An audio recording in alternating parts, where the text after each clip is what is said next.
नमस्कार, मैं हूं केशव तिवारी और अलग अंदाज में रहती हैं खबरें हमारी। सतना शहर के अंदर एक कॉलोनी है एमरल्ड ग्रीन, जिसे धन्ना सेठों की कॉलोनी कहा जाता है। इस कॉलोनी में अधिकांश धन्ना सेठ लोग ही रहते हैं, लेकिन इस कॉलोनी में भी धन्ना सेठों के बीच में भी तमाम काले कारनामे हैं। यह कॉलोनी 2 से ढाई एकड़ में बनी है, जिसमें करीब 70 से 80 लोग रहते हैं। इस कॉलोनी में एक सोसाइटी है, लेकिन इस सोसाइटी का चुनाव नहीं हुआ। इस कॉलोनी में रहने वाला हर व्यक्ति 3000 मेंटेनेंस के नाम पर देता है, लेकिन वह मेंटेनेंस खर्च कहां किया जाता है यह वहां के निवासियों को नहीं बताया जाता। इस समिति की आज तक कोई ऑडिट भी नहीं हुई। कोई हिसाब किताब यदि पूछता है तो समिति के अध्यक्ष अजय सुखरामाणी सदस्य को व्हाट्सएप ग्रुप से बाहर कर देते हैं। यदि कोई व्यक्ति जायज बात करता है तो उसे ग्रुप से बाहर कर दिया जाता है। बाहर क्यों किया जाता है? इसका मतलब कि सोसाइटी में कुछ न कुछ घपला है। जब इस संबंध में विशाल खबर ने अजय सुखरामाणी से फोन पर बात की तो उन्होंने कहा कि हम फोन पर आपको कोई भी जानकारी नहीं दे सकते। आखिरकार इस समिति के अंदर ऐसी क्या चीज छुपी हुई है जिसकी जानकारी फोन पर नहीं दी जा सकती? कोई देश की सुरक्षा से जुड़ा हुआ मामला तो है नहीं कि जिसकी जानकारी न दी जा सके। हर महीने 2.5 लाख रुपए समिति के पास आते हैं। रकम बड़ी है और जिसकी नीयत गड़बड़ हो वह घोटाला कर सकता है। इस संबंध में विशाल खबर ने एमरल्ड ग्रीन में ही रहने वाले एक रहवासी जिनका नाम है धर्मेंद्र जेटली, उनसे बातचीत की। आइए सुनते हैं उन्होंने क्या कहा। जेटली जी, आप एमरल्ड ग्रीन में रहते हैं? जी केशव जी, मेरे पास एमरल्ड ग्रीन को लेकर के कुछ शिकायतें आई हैं कि एमरल्ड ग्रीन कॉलोनी 8-10 साल पहले बनाई गई थी जी, जिसमें एक सोसाइटी बना दी गई है और सोसाइटी 3000 रुपये सबसे वसूलती है जी, लेकिन उस तरीके की सुख सुविधाएं सोसाइटी के लोग नहीं देते। सोसाइटी का ऑडिट नहीं होता। सोसाइटी के लोग जब सदस्य कुछ बातचीत करते हैं तो उनकी बात सुनी नहीं जाती, उनको जवाब नहीं दिया जाता और आय व्यय का भी कोई लेखा जोखा नहीं है। अध्यक्ष या जो भी नॉमिनेट लोग हैं वो अपने मन मर्जी करते रहे। कहाँ तक इसमें सच्चाई है? केशव जी, सबसे पहले तो मैं आपको धन्यवाद देना चाहूँगा कि आपने मुझे इस विषय पर, महत्वपूर्ण विषय पर चर्चा के लिए मुझे बुलाया। चूंकि मैं स्वयं वहाँ का बाशिंदा हूँ, मैंने इसीलिए बुलाया कि चूंकि आप वहाँ रहते हैं तो और मैं आपको वस्तु स्थिति से अवगत करा सकता हूँ। और साथ ही मैं सतना के और इस विंध्य क्षेत्र के और जितने भी विशाल खबर के व्यूअर्स हैं, आप लोग जो इस चैनल को प्यार और सहयोग करते हो उसके लिए धन्यवाद। और मुझे गर्व है कि आज मैं विशाल खबर के स्टूडियो में सतना के एक मूर्धन्य पत्रकार आदरणीय केशव तिवारी जी के साथ बैठा हूँ। अब केशव जी, जहाँ तक आपने एक प्रश्न किया, अच्छा दूसरा मैं आपसे ये भी कहना चाहूँ केशव जी कि आज हम किसी चीज़ की शिकायत के उद्देश्य से नहीं बैठे हैं। एक आम आदमी जो अपने गाढ़े पसीने की कमाई से, क्योंकि देखिए अर्बनाइजेशन हो रहा है, शहर बड़ा घना होता जा रहा है, शहर बड़ा होगा तो ये जो मल्टी स्टोरी का कंसेप्ट आएगा, कॉलोनियाँ बसेंगी, शहर का विस्तार हो रहा है, बाईपास बन रहे हैं तो किनारों में बड़े बड़े प्लॉट्स में इस तरीके की आवासीय भूखंडों में कॉलोनियाँ बनेंगी, बड़े बड़े बिल्डर्स आएंगे, कॉलोनीज बनाएंगे। तो एक आम आदमी जो आज तक अपनी एक छोटी सी जमीन खरीद के अपना मकान बना के रहता था, ना सोसाइटी का नियम होता था, ना कॉलोनी का नियम होता था, तो जब आप इस जगह पर रहने जाते हो तो आप भी समझो जो गलती मैं कर चुका हूं कम से कम आप ना करो। आज तक आप देखो, आपने कभी सुना नहीं होगा, आप सतना में जिससे पूछो यार रहने का सुख तो एमराल्ड ग्रीन में है। जिस आदमी के पास, आज सतना में ये कहा जाता है कि जिस आदमी के पास एमराल्ड ग्रीन में घर नहीं, वो तो करोड़पति नहीं है, वो पैसे वाला ही नहीं है। रहने का सुख तो एमराल्ड में है, पर ग्रीन होने से सब कुछ ग्रीन नहीं हो जाता। मैं आपको कहूं, इस कॉलोनी को मैंने सुनील सेनानी जी चूंकि इसके प्रमोटर थे और उनके विजन को देख के लिए लिया था। और निश्चित तौर पे जो उनने सपना देखा था कि एक शानदार कॉलोनी कैसे बनाई जाती है, मैं केशव जी, आप तो आए हैं मेरे घर देखते, आपने देखा होगा कि कॉलोनी का इंफ्रास्ट्रक्चर आप देखो तो शायद हर आदमी लालायित होता कि यहाँ एक मकान होना चाहिए। आप वहाँ पे शानदार, बिल्डर ने जो जो कमिट किया वहाँ पे उसने शानदार एक शिव जी का मंदिर बनाया, एक बढ़िया सा गार्डन बना हुआ है, बड़ा सुंदर से, उसमें करोड़ों लाखों के उसमें पेड़ पौधे लगे हैं, एक बढ़िया सा क्लब हाउस है जिसके अंदर स्विमिंग पूल है, उसमें जिम है, आप उसमें एक बड़ा सा कम्युनिटी हॉल है, 60 फुट का चौड़ा रोड है। किसी कॉलोनी में 30-35 फुट से ज़्यादा के आपको रोड नहीं मिलेंगे, 60 फुट का चौड़ा रोड है। 24 घंटे निर्बाध सप्लाई विद्युत की आपूर्ति के लिए।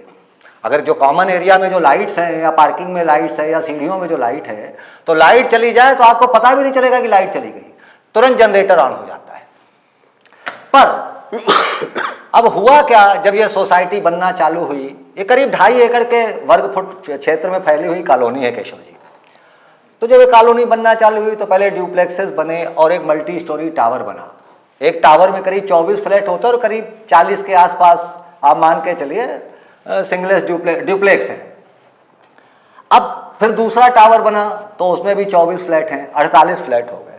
तो जब दूसरा टावर बना तो मैंने पंचम तल पे, मेरे फ्लैट का नंबर 251 है, मैंने वो फ्लैट खरीदा ये था कि भाई यहाँ पे तब कोई कॉलोनी की सोसाइटी नहीं थी, तो चूंकि कॉलोनी अंडर कंस्ट्रक्शन थी, उसका कंप्लीटेशन नहीं हुआ था, तो वो किसी को हैंड ओवर नहीं कर सकते थे। तो बिल्डर ही जो उसने कमिटमेंट किया था तो महीने के कोई 1000-1200 रुपए लेता था सबसे, क्योंकि तब इतने लोग आए भी नहीं थे, 80 लोगों में से कोई 20-25 लोग रहते, तो जैसे तैसे बिल्डर भी अपना 1200 रुपए लेता था, करता था। उसके बाद भी बिल्डर भी तंग आ गया इस सोसाइटी का मेंटेनेंस करके कि आधे लोग पैसा देते हैं, आधे लोग देते ही नहीं हैं, समय पे मेंटेनेंस नहीं देते। तो बिल्डर भी अपने घर से लगा के तो किसी भी सोसाइटी का मेंटेनेंस न करेगा। अर्थो रक्षित रक्षित, अर्थ से ही सारे चीज़ों की रक्षा होती है। तो ये विवाद गहराने लगे, बड़ी पंचायतें होने लगी, सारा कुछ होने लगा। तो ये होगा कि भाई बिल्डर ने कहा कि आप अपनी सोसाइटी गठित कर लो और आप लोग ये हैंड ओवर ले लो, आपकी कॉलोनी है, आपकी सोसाइटी, आप लोग चलाओ, अगर आप हमसे संतुष्ट नहीं हो। बिल्कुल जायज़ बात बोली। उस समय पे अजय सुखरामानी जो अभी वर्तमान में कार्यकारी अध्यक्ष हैं, क्योंकि हमारे अध्यक्ष ने इस्तीफा दे दिया तो अभी कार्यकारी अध्यक्ष हैं, तो वो उस समय इस कॉलोनी में रहते थे, थोड़े एक्टिव मेंबर थे। तो जब बिल्डर ने कहा कि आप एक सोसाइटी बनाओ, तो एक सोसाइटी क्या बनाए, क्योंकि यहाँ पे बड़े दुर्भाग्य से कहूँ कि कोई पढ़ता नहीं है, किसी अधिनियम को समझते नहीं। सोसाइटी मतलब सोसाइटी। अब सोसाइटी 1000 प्रकार की होती हैं, आप गूगल करके देख लो रजिस्टर, और हर सोसाइटी का एक विधान होता है कि ये सोसाइटी किस प्रकार के कार्यों के लगे बनी है। कुछ सोसाइटियां होती है जिसमें विधवाओं के, सैनिकों के कल्याण के लिए, कुछ कृषि का। तो इस तरीके से जो घरों के लिए सोसाइटी, इस तरीके के आवासीय भूखंडों को मिला के जो सोसाइटी है, तो उसकी अपनी अलग धारा है। अब वो सज्जन किसी से पूछे ना पूछे, और सबसे, तब मैं रहता नहीं था यहाँ पे, लेकिन मैंने बुक किया था। तो एक सोसाइटी, वो सोसाइटी 1973 के एक्ट के तहत सोसाइटी अधिनियम, अब वो सोसाइटी अधिकृत ही नहीं है इस प्रकार के कार्यों को करने के लिए। उसका काम है महिला एवं सैनिकों के बच्चों की रक्षा करना, पुस्तकालय बनवाना, ये करना, वो करना। इस तरीके के प्रबंधन के लिए वो सोसाइटी निर्धारित नहीं है। अब ये गए बिल्डर के पास, भाई हमने सोसाइटी बना ली है, अब आप हमें सोसाइटी हैंड ओवर करो। तो सोसाइटी हैंड ओवर करने का क्या मतलब होता है, आपको वो भी मैं थोड़ा संक्षेप में समझाऊं, क्योंकि ये एक एजुकेशनल प्रोग्राम है कि कोई लोग इस तरीके की सोसाइटी में जाएगा तो क्या होगा।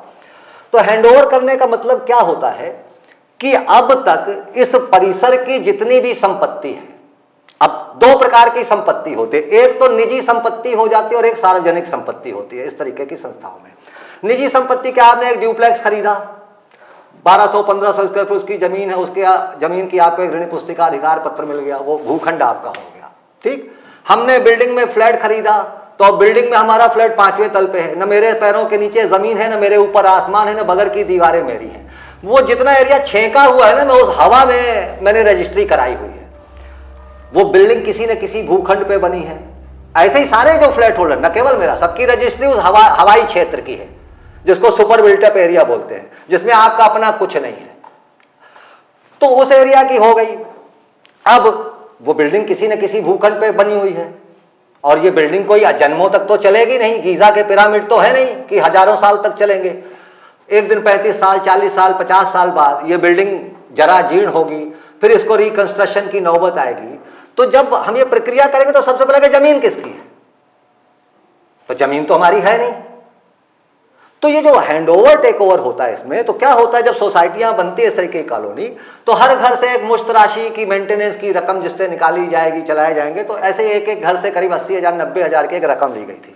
तो इतने परिवारों का मिला के वो रकम होती थी कोई 60-70 लाख रुपए। एग्जैक्ट फिगर मुझे याद नहीं, आप आएंगे सोसाइटी लोगों से पूछेंगे तो बता दें कैलकुलेट करके, वो 68-70 लाख रुपए की रकम होती है। तो सोसाइटी हैंडओवर करने के टाइम पे बिल्डर को एक तो वो राशि देनी होती है कि आपका मेंटेनेंस का था, आप अपना लेके और अपनी एफडी कर लो जो आपकी संपत्ति हुई सोसाइटी के लिए। दूसरा होता है कि जितनी भी जमीन है, जिस जमीन पे आपकी बिल्डिंग बनी है या जो सड़क बनी है, ये कोई नगर निगम का रोड तो है नहीं, प्राइवेट प्रॉपर्टी है, जहां मंदिर बना है, जहां क्लब हाउस बना है, मैं कहता हूं ये भूमि किसकी है, आज आप देखो देश में जिस तरीके की खबरें सुनने को आती हैं कि कोई एक संस्था आती है, किसी पे अपना दावा ठोक देते हैं, कोई सुनवाई नहीं होती। क्या इस तरीके की चीजें अब कल को हमारे पास ये प्रकरण आएगा तो या तो हम लाठी डंडा करें जो असंवैधानिक होगा, और हम न्यायालय में जाएं शरण में, तो न्यायालय कहेगा आपके पास कोई कागज है कि आप इसके मालिक हो। आप एक पत्रकार होने का आप भी तो मुझसे ही पूछोगे कि भैया तुम्हारा यहाँ मकान है, तुम्हारे पास जगह कागज होगी, तो कागज हमारे पास कुछ है नहीं। अब कई बार बिल्डर से इस बार में चर्चा भी हुई, ऐसा नहीं कि बिल्डर देने से मना करता है। बिल्डर ने यहाँ कुछ लोगों को अपनी संपत्ति बेची, एक छोटा सा शहर है, सबका आपसे एक व्यवस्था है, ठीक है हम 10 लाख 5 लाख आपको दे देंगे, बाद में हो गया। अब उन लोगों ने समय के साथ उनके, अब यहाँ जो लोग रहते हैं उनका क्या कहना है, बिल्डर ने क्यों पैसे रोके, क्या कहना है, तो उसे मेंटेनेंस के रकम के चलते 50-60 लाख रुपए तो दे दे, 14-15 लाख अभी भी रुका हुआ है।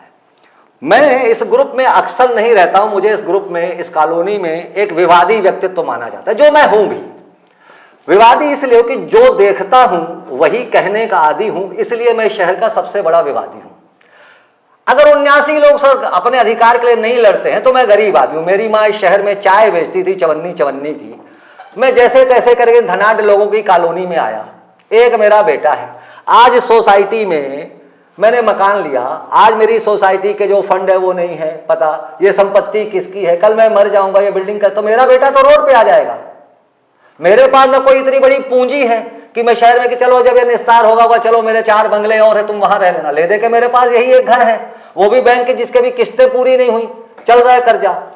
तो मैं ये चाहता हूं, तो कल वार्तालाप इसी तरीके से ग्रुप में चल रहा था। अजय सुखरमानी जी को जब वो अपनी कमेटी का वो लेके गया 1973 के, उन्होंने बोला ये तो एक एनजीओ टाइप की संस्था है, और वो क्या बोले, मैं नहीं बोला, पढ़ा लिखा आदमी बोला देखो अजय सुखरमानी जी इस कागज को आप लेके जाओगे तो बिल्डर पैसा नहीं देगा, मैं भी होता तो नहीं देता, क्योंकि आपकी संस्था गैर धारा अंतर्गत बनी है।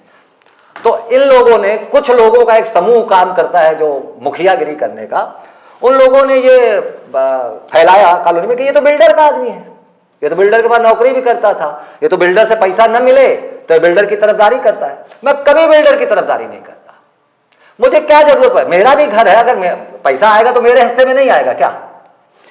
तो मैं इनको बोला, तो फिर बाद में बड़ा विवाद होता रहा, कॉलोनी ने मेरे बाइकाट किया, लोगों ने बाद में जब समझ में आया, मैंने चार्टेड अकाउंटेंट जो इन कार्यों के विशेषज्ञ हर्षित जैन जबलपुर में बैठते हैं, उनसे वार्तालाप करा के मैंने बताया कि मैं गलत कह रहा हूं कि सही करो, आप बता दो, आप विशेषज्ञ हो। उन्होंने बोला नहीं जेटली जी आप सही कह रहे हो। तो उन्होंने धारा अंतर्गत सोसाइटी बनवा दी। धारा अंतर्गत सोसाइटी बनाने के बाद में जब पंजीकृत हो जाती है सोसाइटी, तो एक नियम है कि उसके एक आम चुनाव होते हैं, जनता चुनती है 11 बीओडी मेंबर्स को, जो सहकारी अधिनियम कहता है कि डायरेक्ट किसी को अध्यक्ष नहीं चुना जाता। यहाँ पे 11 लोगों के कारिणी को चुना जाता है, सहकारिता विभाग से एक अधिकारी जो पर्यवेक्षक होता है वो नियुक्त होता है, और वो आके उस अनुरूप चुनाव करवाते हैं, जिसमें 11 लोग चुने जाते हैं, जो वहां के जिनके नाम पे जमीन होती है, जिनके नाम पे संपत्ति होती है, उन्हीं को बीओडी बोलते हैं, बोर्ड ऑफ डायरेक्टर। फिर वो बोर्ड ऑफ डायरेक्टर्स मिलके एक आदमी अपना अध्यक्ष बना लेते हैं और 2 उपाध्यक्ष बना लेते हैं। फिर उनके अंदर में अलग अलग छोटी उप समितियां होती है, एक कोषाध्यक्ष हो जाता है, एक सचिव हो जाता है, फिर बना दिए जाते हैं। तो जब चुनाव की प्रक्रिया आई, तो चूंकि इस सारे कार्य को अमली जामा मैंने पहनाया, मैं बिल्कुल अभी जो ऑन द रिकॉर्ड बोलता हूं वही ऑफ द रिकॉर्ड बोलूंगा। इस सोसाइटी के अधिनियमों के बारे में इस कॉलोनी का कोई भी व्यक्ति आए, मेरे सामने बैठे, मेरे से तर्क करे, मैं जवाब देने को था। किसी विशेषज्ञ की देख रेख में तर्क करने का, ऐसा तो नहीं कि जेटली से भी ऊंची आवाज में हल्ला मचा के कुछ भी बोल के चल देते हैं। एक जज बैठा हुआ कि अगर मैं कहीं कोई अनर्गल वार्तालाप या गैर नियम के खिलाफ कोई बात करता हूं, क्योंकि मैं बड़ा नियम से जीने वाला आदमी हूं, तो मैं इनसे बीच बीच में बात करता हूं कि देखो भाई, हर महीने आप 3000 रुपए मेंटेनेंस लेते हो, तो 3000 का मतलब महीने का करीब करीब 2,40,000, 2.5 लाख रुपए की एक रकम होती है। आपने सोसाइटी बनाई, तो पहले तो जब सोसाइटी के 11 कार्यकारिणियों के चुनाव, तो उसका लोकतांत्रिक तरीके से चुनाव होना चाहिए था कि लोग नॉमिनेट अपना नॉमिनेशन भरेंगे। तो एक तो वो प्रक्रिया नहीं हुई, हमेशा की तरह कुछ जो वर्चस्वधारी लोगों ने 4 लोगों को गिन के, मैं चिल्ला चिल्ला के बोलता रहा मुझे चुनाव लड़ना है, मैं इस तरीके की प्रक्रिया से किसी एक आदमी को बैठाल दो नहीं, लोकतांत्रिक तरीके से आप इलेक्शन कराओ। आज भी मेरे पास व्हाट्सएप की चैट रिकॉर्डिंग है कि मैं अध्यक्ष पद लड़ने के लिए तैयार हूं, लेकिन मैं सर्वसम्मति से एक को नेता बनाने को तैयार हूं, चाहे मुझे ही बनाते तो मुझे नहीं बनना। आप कौन होते हो मुझे बनाने वाले? 84 लोग तय करें, 80 लोग तय करें, सबकी संपत्ति, सबका 50 लाख 1 करोड़ लगा हुआ है। तो हर आदमी के अधिकार की रक्षा, तो मैं सब लोग आके बोले, मैं जनमत के हिसाब से अगर बन, लेकिन मेरे जैसे आदमी को हमेशा विद्रोही माना जाता है, ये तो है ही ऐसा। ठीक, अध्यक्ष बन गए, अध्यक्ष बने, अब 3,000 रुपए का हिसाब आता है मेरा, फिर वही यक्ष प्रश्न। हर बार जितने भी लोग रहे, जब बिल्डर थे, बिल्डर के बाद जब आंतरिक सोसाइटी बनी, तब एक कोई कोषाध्यक्ष थे, मैंने हिसाब निकाला तो करीब 1.5-2 लाख रुपए हिसाब में मुझे नहीं मिला उसका हिसाब। वो पैसा कहाँ गया, जो हिसाब देने वाले संबंधित व्यक्ति था वो भी नहीं बता पाया। फिर कॉलोनी के बड़े बुजुर्गों ने बोला कि देखो बेटा, घर की बात है, गंद बाहर जाएगी, अच्छा न लगेगा, लोग क्या सोचेंगे। तो एक भले मानुष सज्जन ने उस वक्त 2 लाख रुपए अपने जेब से दे दिए, फिर बाद में सोसाइटी फंड में जो इकट्ठा होता है तो उनकी रकम दे दी गई। अब वो जो 2 लाख रुपए घटा, उस वक्त तो उन अंकल ने दे दिए, लेकिन बाद में तो गया जो हमारा चंदा होता है उसी से गया। ठीक, हमने बोला चलो गलती इंसान से होती है, हो गई, नया नया काम था। अब दूसरी बार जो भी कमेटी बने वो हिसाब पूरा पारदर्शी रखे। एक बार गलती हो गई, दूसरी बार पुनः ऐसी गलती हुई, जब भी हिसाब मांगो कभी हिसाब नहीं आता, किसी का खर्चे का वाउचर नहीं होता।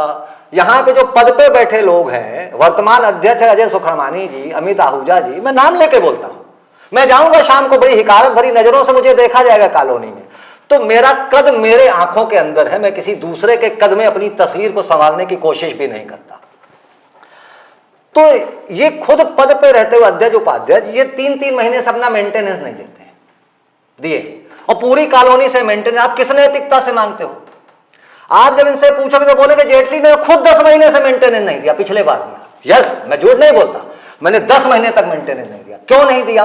आज आपके सामने आंदर, मैं पहले मैंने पूछा, देने के बाद हिसाब नहीं मिला, दूसरे मैंने पूछा हिसाब नहीं मिला, तीसरे महीने मैंने पूछा हिसाब नहीं मिला, तो मैंने सार्वजनिक लिखा कि अब मैं तब पेमेंट करूंगा जब मुझे हिसाब दिया जाएगा, लेकिन हिसाब तब भी नहीं मिला।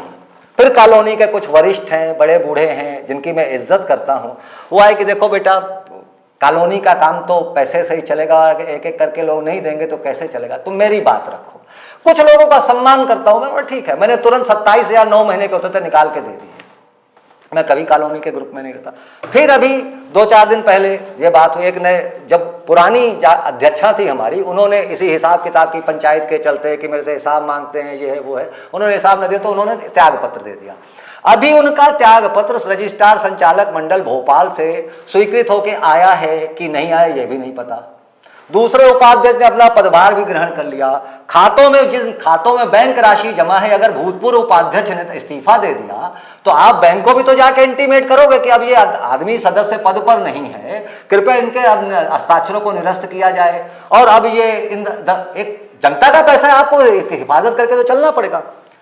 लेकिन जब मैंने पूछा, उनसे प्रश्न करते हैं तो ग्रुप में, पहले तो व्हाट्सएप में एडमिन होने के कारण मेरा मैसेज डिलीट कर देते हैं।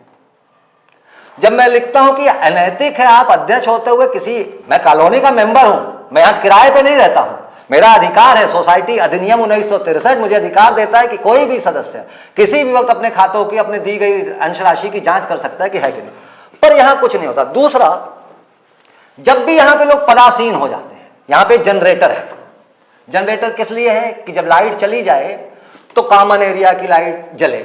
जो लोग, कुछ लोग अपने पद का दुरुपयोग करते हैं, अपने अपने घरों के एसी चला लेते हैं। मैंने इस चीज का विरोध किया कि कृपया एसी ना चलाएं, नहीं तो एसी फूक जाएगा अगर सब लोग चलाने लग जाएंगे। कुछ लोग एसी में, गर्मी में एसी का मजा लेते हैं, जो लोग दूसरे लोग बेचारे से फूक जाएगा। तो माने ना, एक बार 2 बार कहने के बाद ना माने, तो मैंने सार्वजनिक तौर पे लिखा कि चूंकि बार बार कहने के बाद में ये लोग अपने घरों के एसी और अप्लायंसेस जनरेटर से चलाते हैं, ये लोग नहीं निकालता है। आज मैं भी अपना एसी जोड़ता हूं और मैंने अपने पूरे घर का एसी कनेक्ट किया। मैं चोरी नहीं करता सर, आप चोरी करोगे तो मैं डाका डालने के लिए प्रेरित होता हूं, आप ही से सीख लेते। फिर छोटी मोटी चोरी क्या करना, मैंने अपने एसी कनेक्ट कराए। तो इस तरीके से इस कॉलोनी का चोली दामन का, तो मैं ये कहना चाहता हूं कि जब भी आप ऐसी सोसाइटी में कभी खरीदने मकान जाएं तो पहले देखें कि उसके बाद में क्या क्या पचड़े हैं। आज ये 25 करोड़ की संपत्ति है जिसको मैं बोलता हूं कि सोसाइटी के नाम होना चाहिए। मैं प्रश्न उठाता हूं तो कोई आएगा बंदा, वो जाके बिल्डर को बोलेगा कि बताओ वो जमीन की बात उठा रहा है। कभी बिल्डर के, जबकि बिल्डर कभी नहीं बोलता कि हम सुने आपका पैसा अगर किसी का बकाया है, ठीक है, बिल्डर ने आपसे पूछ के नहीं दी थी उधारी, लेकिन एक नैतिकता के नाते आप इस कॉलोनी में रहते तो कॉलोनी के 10 लोग मिल के बोल तो सकते कि आपके लोगों के बीच में कोई लेन देन है क्या। अगर है तो नहीं है, नहीं तो निपटाओ, कॉलोनी क्यों सफर करें। तो ये बड़ी मैं बड़ा आहत हूं।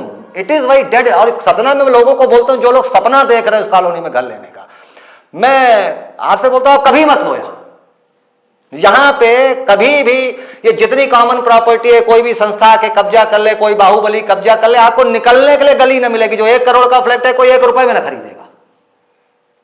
तो अभी भी वहां फ्लैट बिकाऊ है क्या? अभी अब तो करीब करीब सब बिक गए। 1-2 फ्लैट होंगे बिल्डर के जो बचे हुए हैं, वही है। अच्छा, तो चलिए, बहुत अच्छा रहा जेटली जी, आपने इतनी बड़ी कॉलोनी की जो विसंगति हम जानना चाहते थे वो आपने बताया। तो हम अपने दर्शकों को कॉलोनी की जो विसंगतियां हैं, बड़ी कॉलोनी की विसंगतियां, वो हम दर्शकों को बताने में कामयाब होंगे। बहुत बहुत धन्यवाद। Thank you Keshav ji.